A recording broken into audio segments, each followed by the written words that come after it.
I'm considered a founder in residence at Google. This is a department within Google where you get to incubate new companies, innovate new ideas, and develop future companies that can be within Google. And so regardless of what industry you're in, I believe the content I'm going to share with you is applicable for you.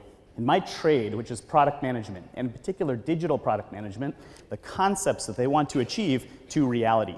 How did you get the approval to do this from Apple?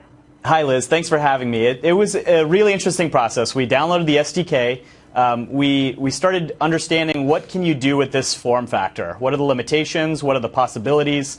And we focused on what our basic core competencies are, and that's revealing events to fans, giving them access to the event itself through tickets, and putting a solid version 1 out to the public to see really what customers want to use this watch and the phone together to achieve. I enjoyed and learned more than I have from anyone else in the world than from Elon during the time I was there. You can hire someone who you anticipate for the future. My learning was that it was based off of setting the right principles at the right time. There are two types of people in the world. There are those who let it happen and those who make it happen.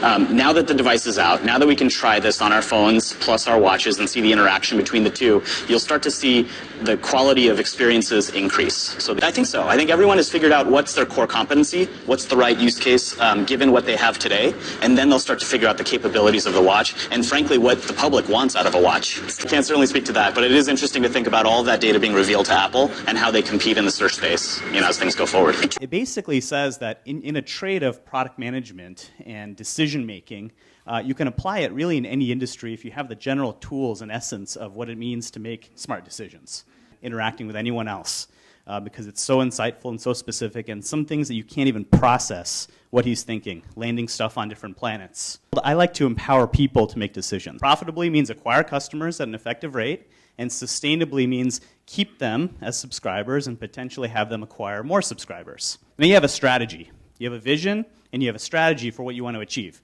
But the standard deviation to the right represents the level of disagreement, because I believe so wholeheartedly in it that you can lift an entire division to a better place. In my world, I try to keep things simple. You can see how people think. If your magnitude of problem is a 6.6 earthquake at 4:31 in the morning on a Monday, you now have a relative perspective of other things that are challenges in life that you deal with, whether that's a fender bender on the freeway or leaving your cell phone at home one day and how you make it through the day. Now, on a relative basis, when you look at an earthquake and all the disruption that is caused as a result, those two other things, fender bender and cell phone, are tiny in the grand scheme of things. And so when you put all of the problems that you're going to encounter in life and in work against that scale, then it makes you much more resilient on handling nearly anything.